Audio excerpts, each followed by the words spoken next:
आवाज लगाने लगी। देखा तो मैया आज एक खम्भे के पास में सर लगाई हुई बैठी है और आंखों से झरझर आंसू बरस रहे हैं।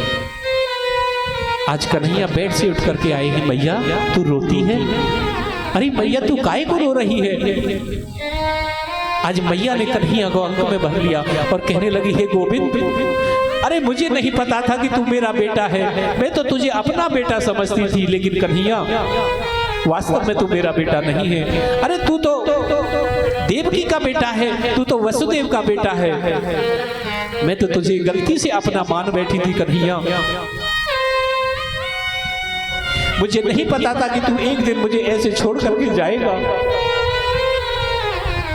हो कन्हैया, एक दिन एक ब्राह्मण आया था मेरे द्वारे पे। उस ब्राह्मण ने भी कहा था कि मैया तेरा लाला एक दिन राजा बनेगा, लेकिन वो तुझे छोड़ करके चला जाएगा। हे मेरे कन्हैया, हे मेरे केशव, मुझे ऐसा लग रहा है कि शायद वो दिन आज आ गया है। और कन्हैया तू सुबह मुझे छोड़ करके चला जाएगा मेरे लाल। मैं तेरे बिना कैसे जीऊंगी मेरे कन्हैया? अरे मैंने आज तक एक रात भी तेरे बिना नहीं बिताई मेरे गोविंद। हे गोपाल, मैं तेरे से एक विनती करती हूँ, मेरी विनती स्वीकार कर ले कन्हैया।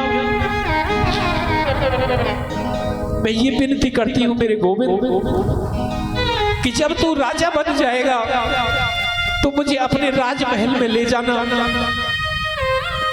मैं तेरे राजमहल में एक कोने में रह लूंगी और मैं किसी को नहीं बताऊंगी कि मैं कन्हैया की मैया यशोदा हूँ। मेरे गोविंद, तू मुझे अपने साथ में अपने महल में लेके चले जाना।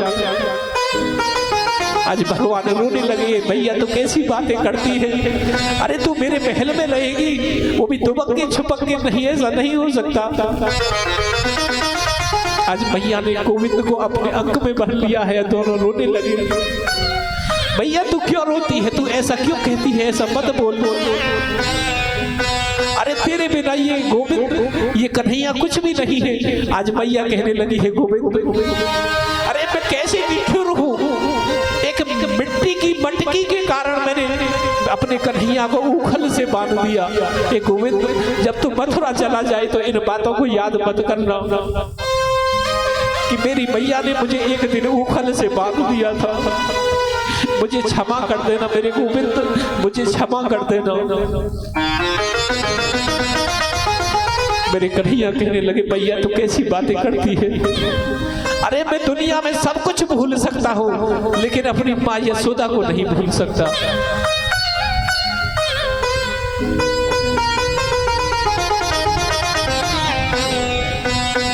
मैं अपनी मैया यशोदा को नहीं भूल सकता। मेरी मैया यशोदा मेरे से कितना प्रेम करती है, मैं कैसे भूल सकता हूँ? और सुनो मैया, मैं परसों आ जाऊंगा, तुम चिंता मत करना।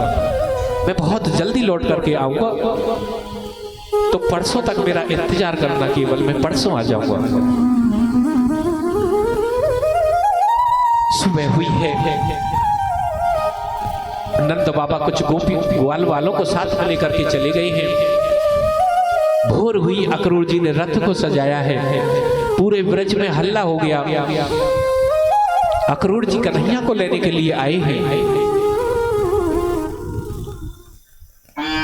सभी ग्वाल वाल कहने लगे, लगता है ये अक्रूर तो क्रूर बन के आया है हमारे लिए। क्यों? क्योंकि हमारे कन्हैया को हमसे छुड़ा कर लेके जा रहा है। सभी ग्वाल वाल रोकने लगे। सभी से प्रार्थना की मेरे गोविंद ने। इधर सभी सखियां आ गई, सभी गोपियां आ गई, राधा रानी आ गई। सभी ने रास्ता रोका। मेरे गोविंद कहने लगे, हे राधा रानी तुम तो समझदार हो, तुम्हें पता है कि मैं अगर मथुरा नहीं जाऊंगा तो मेरी आगे की लीला यहीं रुक जाएगी। मेरा मथुरा जाना बहुत जरूरी है और तुम्हें तो राधा जी मेरा साथ देना चाहिए। आज राधा जी ने रास्ता दे दिया। कहने लगी, अगर मेरे कन्हैया को मथुरा में जाकर के अगर कुछ तसल्ली मिलती है तो ठीक है गोविंद, तुम चले जाओ। एक बात और ध्यान रखना, मथुरा ज्यादा दूर नहीं है, लेकिन हम आज के बाद मथुरा नहीं जाएंगे, क्योंकि हम नहीं चाहते कि हमारे कन्हैया को कोई दिक्कत हो, कोई परेशानी हो। आज जैसे ही रथ चलने को हुआ, माता यशोदा भगी भगी महल में से बाहर निकल के आई और कन्हैया को आंखों में भर लिया, बलराम को अपनी आंखों में भर लिया और दोनों को प्यार करने लगी। कन्हैया कहने लगे, मैया तो रोए मत, मैया हम परसों आ जाएंगे। और आज अक्रूर जी ने रथ को चलाया है, सारी गोपियों ने रास्ता दिया है।